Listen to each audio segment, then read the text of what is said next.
Hold up. Every day I wake up, wake your ass up. The Breakfast Club. Y'all finished or y'all done? Morning, everybody. It's DJ NV, Jess Hilarious, Charlamagne the Guy. We are the Breakfast Club. Loren LoRosa's here as well. We got a special guest in the building. Donald Trump's favorite African. Oh, my goodness. Michael Blackson, ladies and gentlemen. Welcome.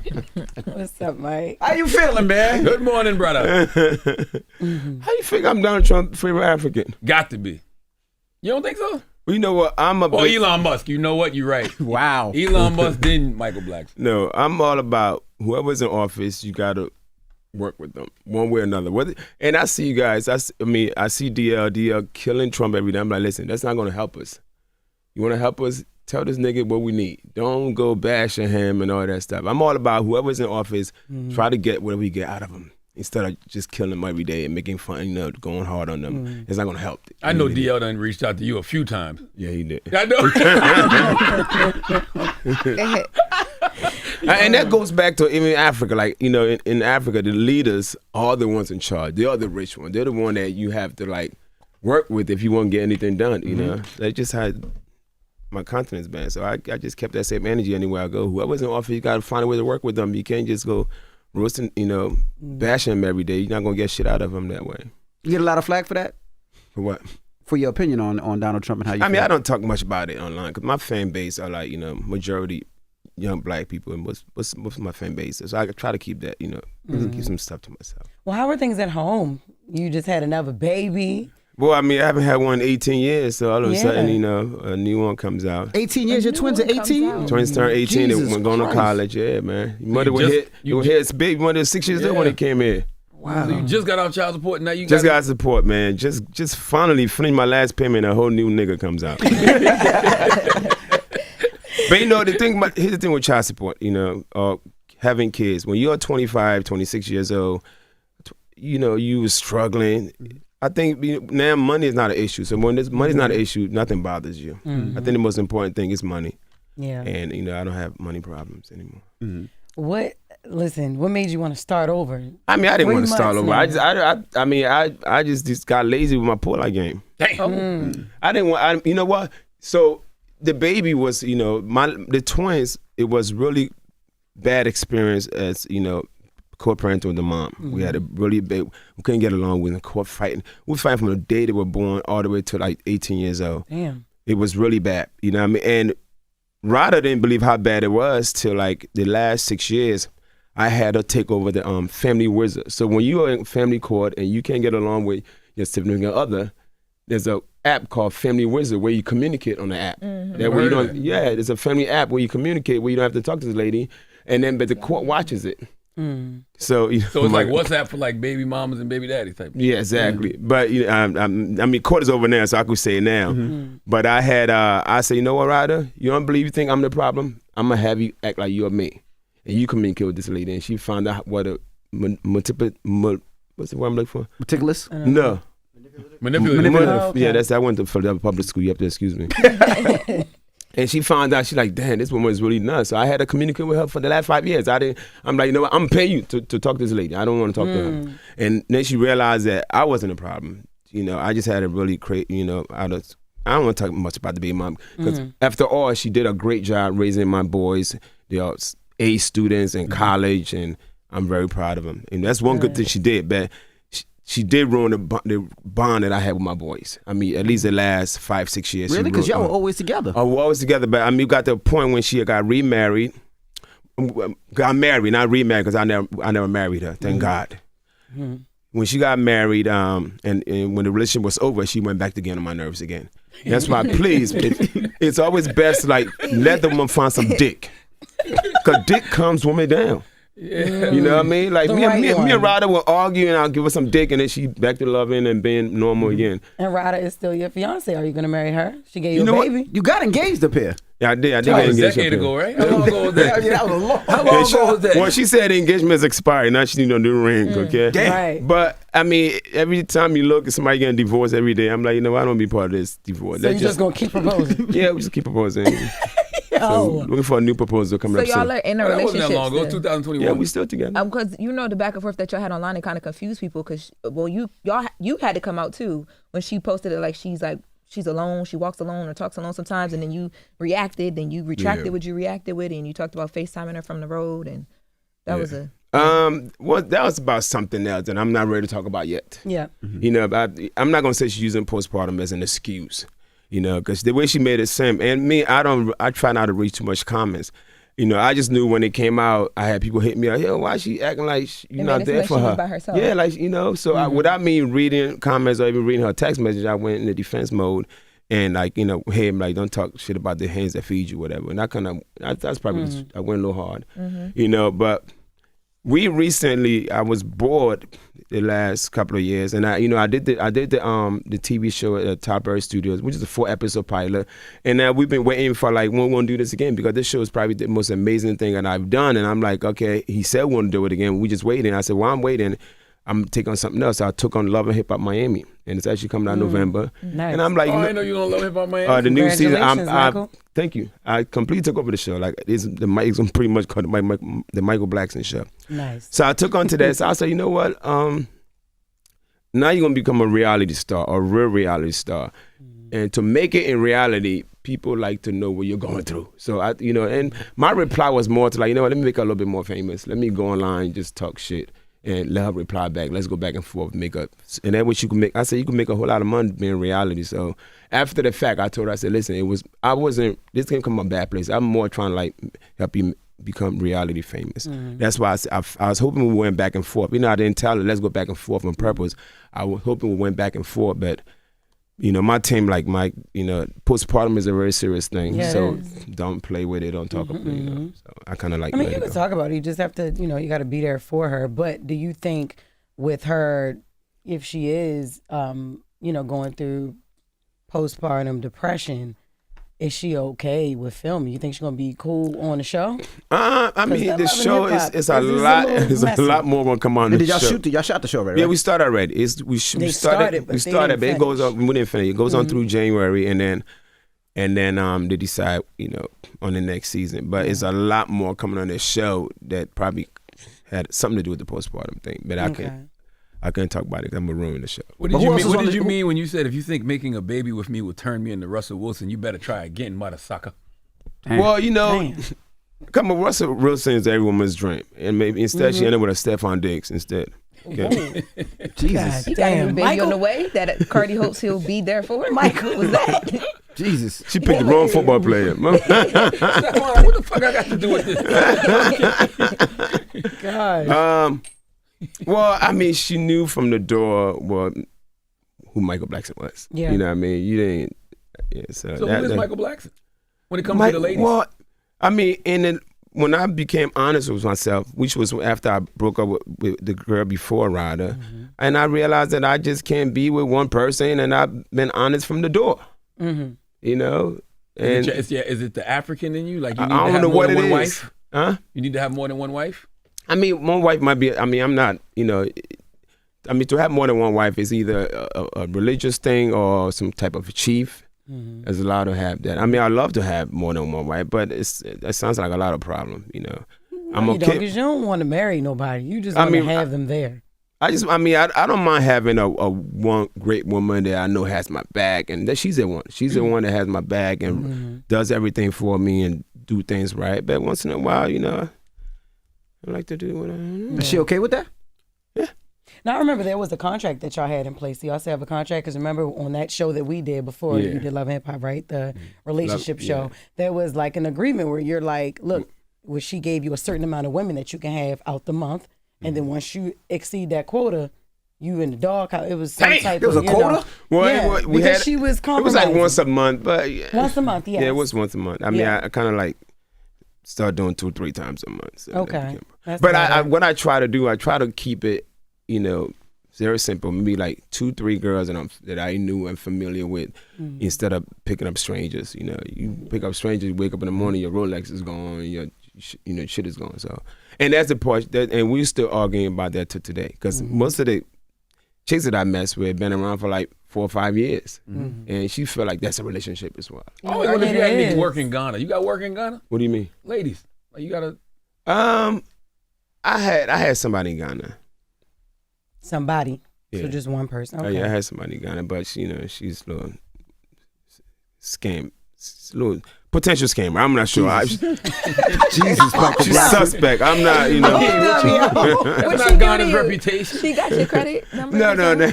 VP? Damn. She's just full of shit, man. I don't want to get into details. But let me ask you, I don't want you to take this the wrong way. With everything going on with Diddy, you didn't say, you know what? I don't want to have these multiple relationships outside of my relationship. What the hell No, I'm Diddy just got? saying because No. Diddy got That caught was up a on more some fair That's shot why- than Stephon. That's what I'm saying. It's like because you with all these women, and now all it takes is one woman to be like you put 2-3 at a whole lot. That's a a whole lot. month, 2-3 a month is a lot. No, it's the same people. He rotate the same Oh, women. it's the same Yeah, people. same You never want them to be like. I he keep my did this. circle closed. I try to keep my circle closed and intimate. That way, and I treat every woman with respect. I think that's the most important thing. You treat them with respect and always have receipts.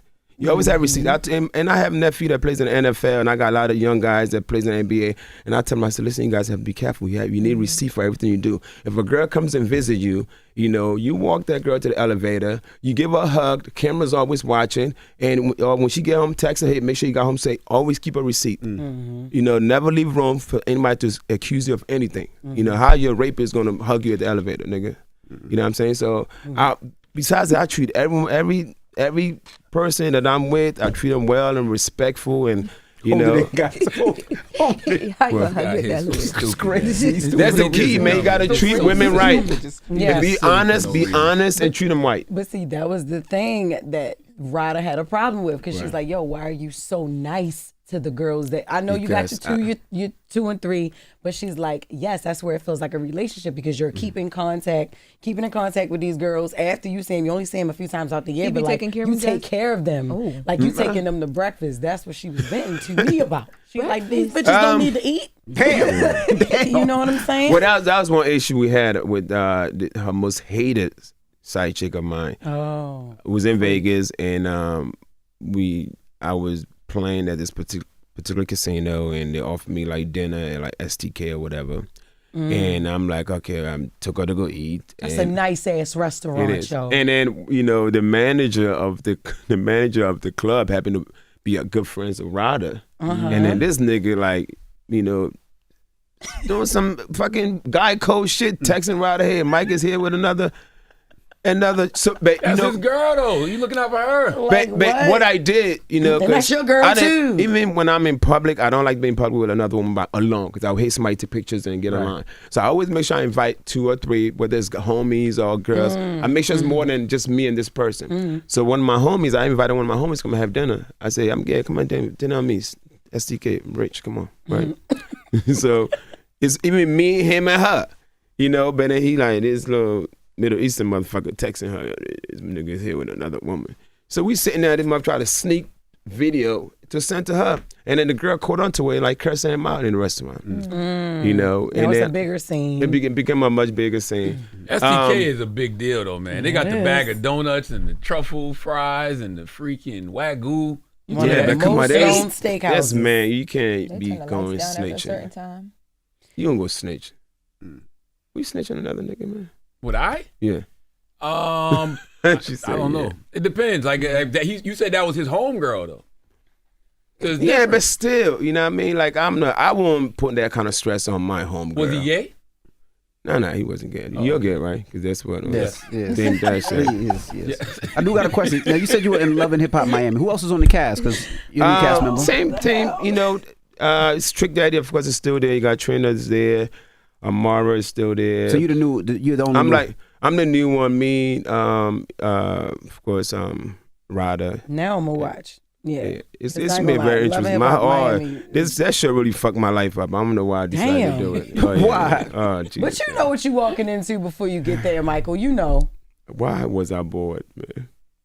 So why the fuck your life up? Especially being that you on Hey, the road all the time. I'm not. Y'all got to pay me a lot of money to tell y'all what why it's gonna. We fuck gonna up my watch. life. We gonna watch. Okay, you have to watch It it. come out November, right? November, yes, yeah. sir. Yeah. Did you really miss the birth of your son because you went to go get coffee? Yeah. So, Jesus. yeah, I did. He ain't even try to deny. So, mind you, I wanted this kid to be born on Monday because where I'm This from, kid to be born on Monday. I'm Kojo. Kojo is you born on Monday, you're Kojo. So the goal was to then be born on Monday. So we did Monday all day waiting for this little nigga to come out, this little African Chinese nigga to come out, right? And I'm like, it's freezing in a hospital. I hate the cold. I'm African, warm blooded. it's overnight. Now when the money's over, not Tuesday. Now this nigga got a whole new name now. You know, because Tuesday, you are like Kwabena. That's the name for the boy if you're Tuesday. For Kwabena, is no disrespect to any Ghanaians out there with Kwabena name. You know, in fact, one of my homies who's a ex-president's son-in-law, his name is Kwabena. He actually lives from Jersey. And shout out to you, but I'm not naming my son Kwabena. It just sounds too, you know. Tuesday. Do what? Sounds too Tuesday. It's too girly. Kwabena sounds girly, right? Oh. So now we don't miss fucking Monday. We miss Koja. And now this nigga's Kwabena. I'm like, when is Kwabena coming the fuck out? You know what I mean? So I'm waiting. It's freezing in there. I'm like, I'm going to grab me something to, I'm get out here, go grab something to eat, to drink, whatever. I'll be back. And I left out the hospital, drove like 20 minutes to go find something You to drove. eat. You didn't even walk. Oh, no, hell no. I drove. Got in the car, drove, went and got something to eat. And then she texted me like, hey, the baby might be coming soon. I said, okay, no problem. Let me put this hospital name in the GPS. And I put it in GPS, pull up, and it's the wrong hospital. I get to find out there's 6 of this fucking name. Hospital has 6 locations with the same name. So now I'm even further away. As soon as I walk in the hospital, the nigga already out. He's crying with a little birthmark on his stomach. I knew this. What really happened, Michael? What was her name? Damn. Seriously, I was in a whole different, I was in Arizona. That's where she lives. And? It wasn't home for me. I ain't got no bitches in Arizona. You really was mad, upset, like you don't like the cold hospital. So I you was stepped like, out to get some heat and just go.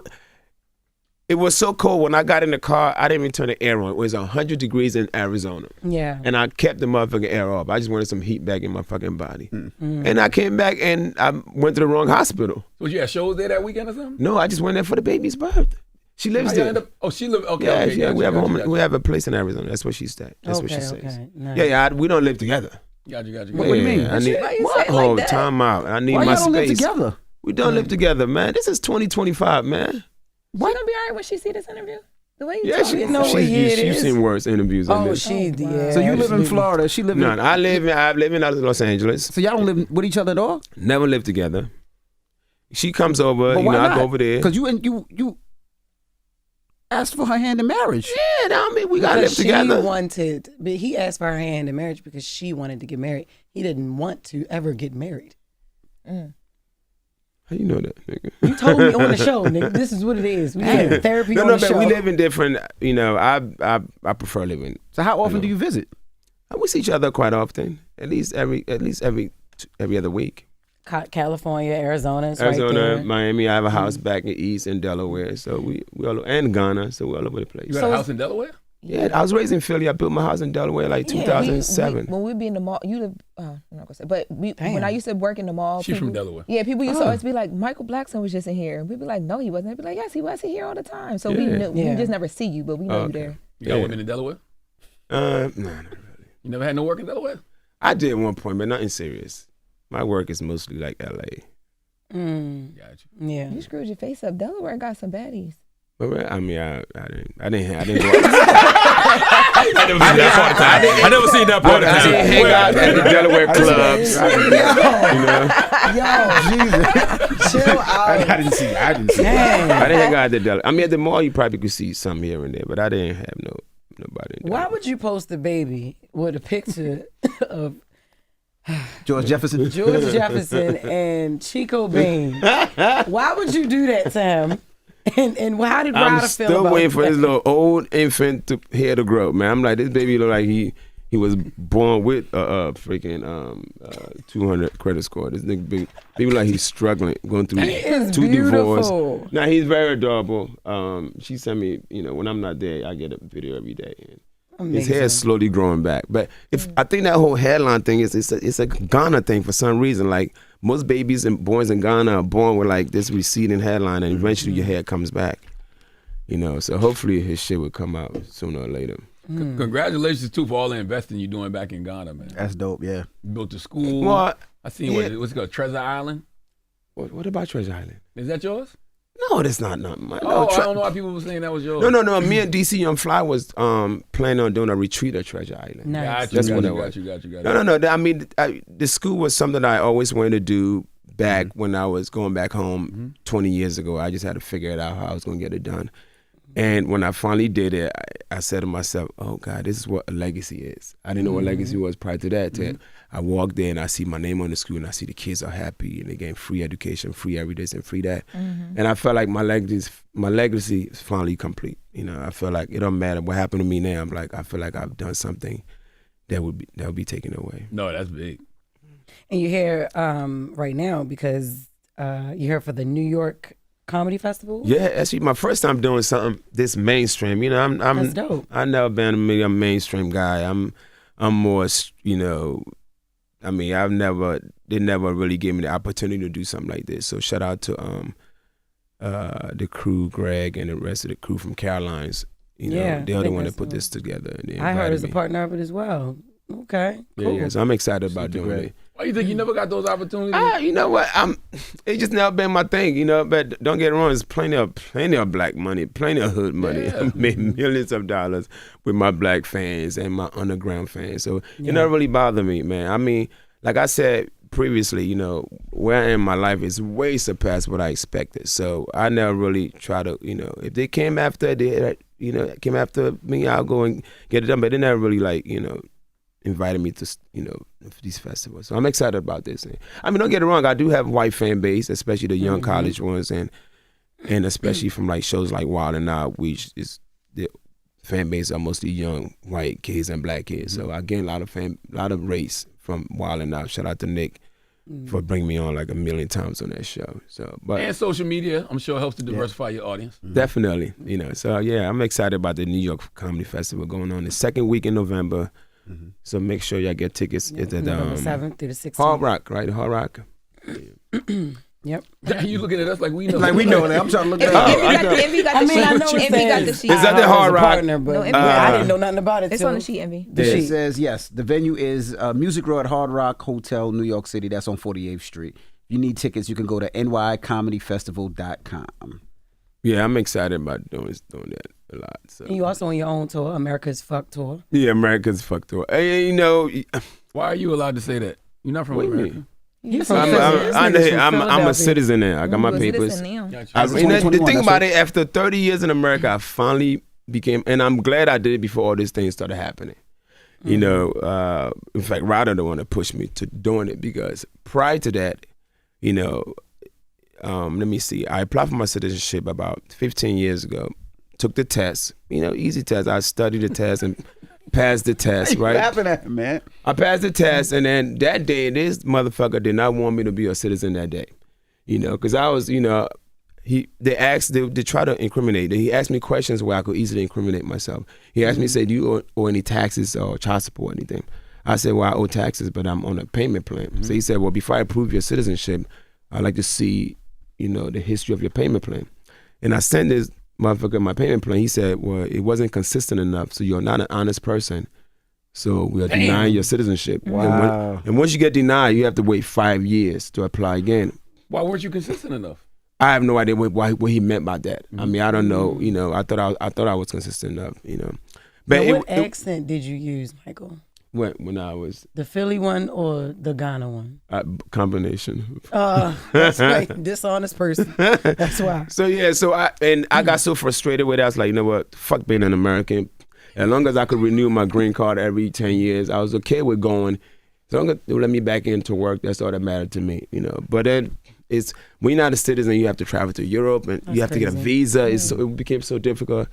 And when Ryder came in my life, she was the one that pushed me, like, Mike, get it done. I'm like, oh, man, fuck being American. She's like, Mike, go get it done. And then we found a lawyer, and I didn't even have to pay this guy. He just wanted like kind of free promotions. In exchange for promotion, he set it all up, and I went to did a test in LA. This time I had a young black, 30-year-old black man interview me. He was a fan, and big long story short, I became American. Oh, say, can't you see? By the star down the line. So why do you think Americans fuck? Nigga don't even know the song. Why do Americans fuck? Yeah. Well, come on, you have a comedian president, man. This guy is doing the funniest shit on earth, and it's comedy to me. As comedian, I was rooting for him only because it was make our job easier, you know. Oh, so you voted for him? I didn't vote. You I didn't vote. I'm for saying him. I was rooting because I wanted to have a great. You wanted him to be president. What do you mean? I went, yes, because I wanted to have, I wanted comedy. He was funny. Yeah, it was funny. He's a comedic president. I mean, there was nothing going to be funny about Kamala. We can't make fun of Kamala. It's a strong black woman. We need somebody to make fun of. That's why I was rooting for him, because I wanted a lot of material. And it worked. I mean, this guy, everybody, France, do you see what France told him? They want the Statue of Liberty back because of Trump. Do you see that? I didn't know the Statue of Liberty came from France. I thought that bitch came from Harlem. What DL say when he called you? We didn't talk about that much. The last time I talked to DL was, actually he does his comedy thing on Tuesday or Wednesday night in LA, and we talked briefly, but we didn't, when we talk with the stuff about politics, it's more like we just like through social media, nothing we didn't really communicate about, But yeah, man, I must say, DL every day he's on Trump's ass. I'm like, that ain't gonna get you nowhere, nigga. Just hit up Trump. What you need from Trump, tell the nigga what you need. You might get it, So it is what it is, man. Go ahead. No, I was saying, as a comedian, how do you personally decide when you've gone too far, or when somebody else have gone too far, when something is not funny? I mean, if the person is not laughing at it, I think that's important to me. Yeah. If I'm gonna make fun of somebody, I think they have to laugh somehow, some way. If Trump came to my show, would he laugh at things I'm saying? Probably, because Probably not. Why not? The first thing I say when I get on stage, I say Trump is running America like Suge Knight ran Death Row in the '90s. That's the first thing I say. He would definitely laugh. You would laugh, right? At that. That's right, man. Well, you probably would ask for us, did Suge Knight do a good job of running Death Row in the 90s? And if the answer is no, he'll find a way to deport you. Damn. You can't. That's gonna be a lawsuit. I'm American. You can't just deport me now. I have no criminal record. Well, no, that's part of what he's been doing. He's been deporting people who are actually U.S. citizens or people who've been going through the process. Well, you have to have some kind of criminal record. He'll find something. Where you gonna find me, man? That's it. That's That's really been the whole. No, that's been the whole thing. That's why people are upset. I'm not worried about Trump, man. I mean, I'm not worried. My thing is, but let's say one thing. Whatever he say he's gonna do, he does it. He definitely does it. I mean, so, and I mean, you gotta respect a guy. He's doing what the hell he says he's gonna do. I'm gonna get here. And I'm gonna do this. I'm gonna do that. And he's doing it. And let's just. I mean, it's 3 or 4 years left. Let's just figure out what is it that you want from this guy. You want anything from him? Because you don't. I just want America to be great. I really do. I want America to be great. Period. So I'm going to, whoever's in the office, I'm going to support any president who is truly, who is truly trying to make this country better. Ain't no thank you. Who's truly trying to make this country better. Don't get it wrong. He did do a few things that I mean, especially with the ICE situation, I wasn't a big fan of that. Because, I mean, I think that's what make America what it is foreigners coming in here and doing things. Of course, people like me what I had to go through to become a citizen. It took me almost freaking 30 years to become a citizen. So it's not an easy thing to keep a legal, papers. So, of course, I don't want nobody coming in here. They can still get you in the Trump era. That's what they've been doing. People who have been wrongly deported because of administrative errors and policy change. Yeah, so I mean, if people come in illegally, I'm not approving of that because I didn't come in illegally. I came in the right way, and I had to keep the right papers and keep renewing it and make sure I'm doing the right thing. So, but I guess just the force they're taking and setting people back, it's kind of sad when they're separating fathers from their kids and all that. That's a sad part. And imagine getting sent back to a country that you're not even familiar with. Yeah. At least you would be back in Ghana. Yeah, anywhere in Africa, I'd be good. Take me to Liberia, Nigeria, it doesn't matter. I love my continent. Yeah. When you gonna go? I go all the time. Oh, have you been there? No, I haven't yet. I was there when you was there. Well, I mean, you there all the time, but I was there you was there for New Year's, Dirty December one year. Like 2 years ago. Oh, okay. That's when I you have to come. People saying that the December time is getting so many people go down that if it's your first time, you might not enjoy it as much. No, it's a great time to go because I actually decided to shoot my special this year during that time. In Dirty December? Yes. In Ghana? In Ghana. January 3rd is the date. So I decided to go ahead and shoot this one special and give the people probably the best special they'll probably ever see in their whole entire life. Yeah. Not to go back to this, but I got a Trump question. In 2016, you did the Vlad interview, and you always joking, but you said you would deport yourself if he became president. I did. Yeah, but then now your jokes kind of changed. Like, what what is the Where because did you find that at? Vlad? It's on 2016. the channel, yeah. For real? Yes. Was that a tweet? No, it's you said They that don't for an remember. interview. Comedians I just just be wonder, saying like, yeah, like stuff. what made you Shit. change the tone of your jokes?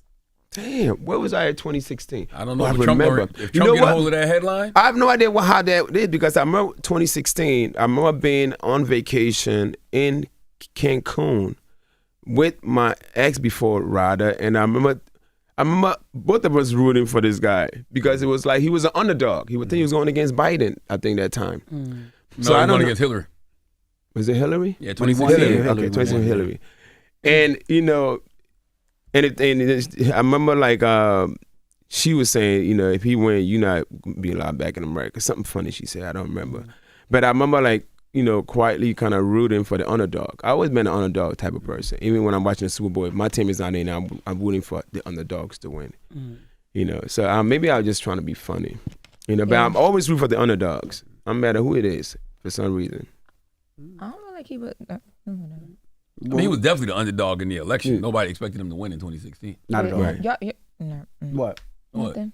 I feel like there were people who like we voted for Hillary and we wanted her to win. No, hell no. But They thought Hillary was going to Yes, win. people but- thought Hillary was a foregone Me and conclusion. Charlamagne was at the party Yes. that There was a celebration the winning of it, party. yes. That didn't happen. Yes, everybody thought Yeah, Hillary was everybody thought she going was to going win. with Dan. You guys just been having bad choices. I mean, God, with this it's great this country is. It's like there's nobody that's standing out there. You really know, you know, whether it's Democrat, Republican, nobody's really out there that you guys ever felt comfortable with. It's I mean, always, you guys, are you an American I'm citizen or saying not? you never been happy with nobody. You never wasn't a fan of Hillary. you just not happy. I You just I can't like nothing make you Hillary. happy. Hillary was cool. I like Hillary. You did. Yeah, I like Hillary. You like Biden too? No, I never liked Biden. Okay. All Never right. So liked if you got Biden and Trump, then what you gonna pick? Exactly. I I'm saying voted y'all for had Kamala, but too she was many on the great choices. VP. I'm saying. But listen, I want to go back to what you said about Ghana, right? Right. Performing your stand-up in Ghana. Do you think Africans and African Americans laugh at the same jokes? Or do you got to No, adjust? of course not. But that's why I'm doing it during that time where it's gonna be people from different parts of the world. I'm not gonna trust my stand up with just straight. My Ghanaians are very strict. They are like, you know, very conservative, and I would not want to do that to my special. So that time of the year, there are people from Canada, London, and the United States, all in Ghana. So my goal is to capture all the diaspora and perform for them. And hopefully, I'm hoping. Plus, I'll be challenging myself. I like a challenge, you know. So I'm looking forward to it. Have you ever tried Ghana? I mean, stand up I've in done, Ghana? yeah, I've done show Ghana, Nigeria. Nigeria's more open. They're more free. You know, Gotcha. Ghana, you gotta be a little more. You know, certain things. You know, they're not too much on it. Too much of my hardcore shit. Will My they shit is boo hard. you? Nah. Or they just get quiet? Like, No. No. I mean, if I say a joke they didn't like, they probably won't laugh at it. But I just move on to the next shit, and like that shit wasn't even the punchline. You know, you have to like learn how to make adjustments on stage. You know, I'm like a football player, man. If the defense ain't working, you change the defense. You know what I mean? You change your offense. You know, you go into the huddle. You know, into a shotgun position instead of a running back position. So you got as a professional doing this for 30 years, you have to learn how to make adjustments on stage and in life, period. And I think I've learned how to do that. Speaking of football, are you really Eli Apple's uncle? Eli Apple is my nephew. How about that? I came in before that nigga, okay? But he's my nephew. Just say I mean, we looking like, is he really he's this big, I'm the star. He's the little nephew nigga, okay? Now, I'm his uncle, yes. That's what I Eli's just my asked you, nephew. Blake. Yes. My youngest sister's son. Wow. oh wow, okay. Yeah. So, He shout out to plays, Eli. cornerback, right? For the Cornerback, he was your number one draft pick in 2016. I was at the draft pick, actually. That's the year the Eagles selected the guy he's now with Minnesota now. I forgot his name. Goddamn, how quick we forget. But I was there for that draft, 2016 in Chicago, NFL draft. My little nephew, Eli Apple, was selected 10th pick by the New York Giants. I'll never forget that day, man. I became 10th a pick? Giants fan. It was a 10th pick? 10th pick overall, man. Giants Yeah. fan. Did you lean on him when you opened the school? Like, all right, now. Oh no, man! I never leaned on nobody, man. I've been taking care of the school myself. And the only time I actually decided to even open up a nonprofit was an issue I had, with the last government of Ghana. They gave out these bonds.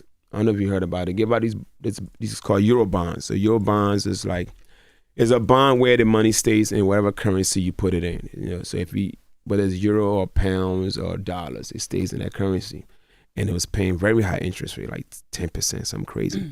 And that's what I had decided to do in paying for the school for life. I said, okay, what's it going to take to sustain the school for the lifetime?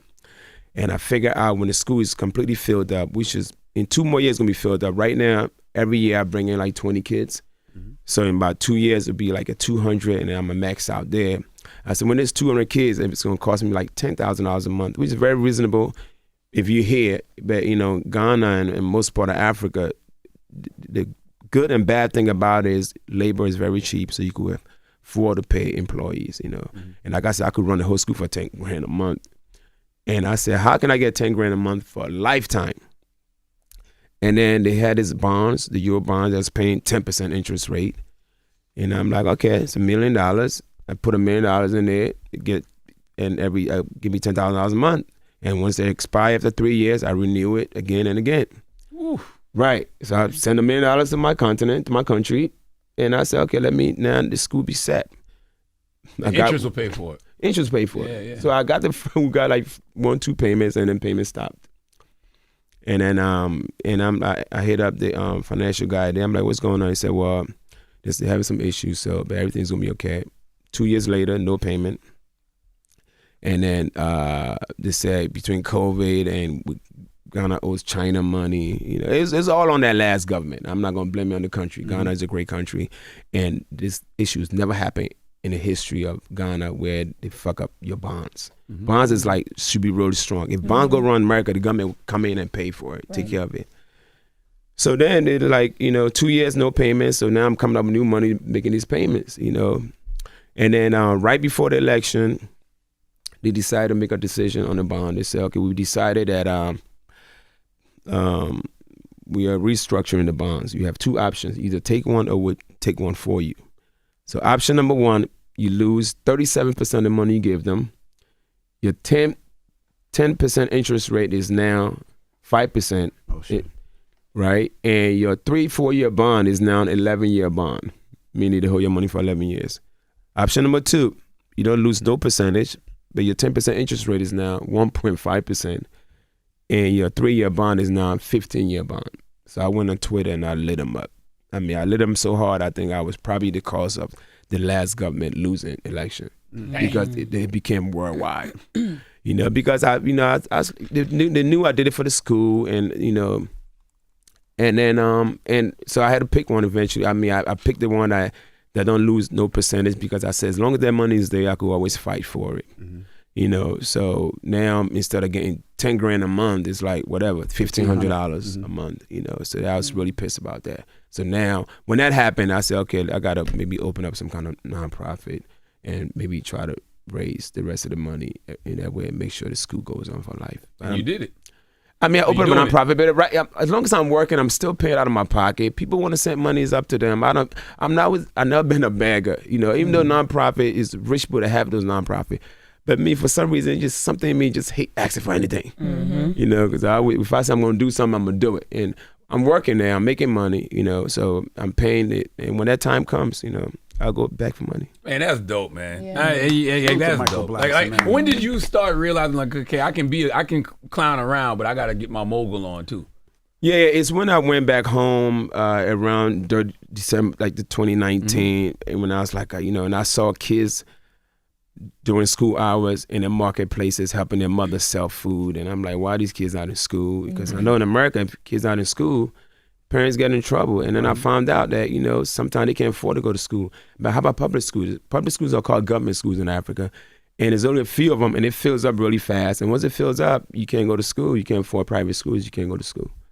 So then I said, I gotta do something. At least I'm gonna start off in my village, at least where my life started, and started doing it and made it happen. That's dope. Isn't Ja building a school too, and Kasinet in Ghana? Or Ja Rule? What Ja Rule?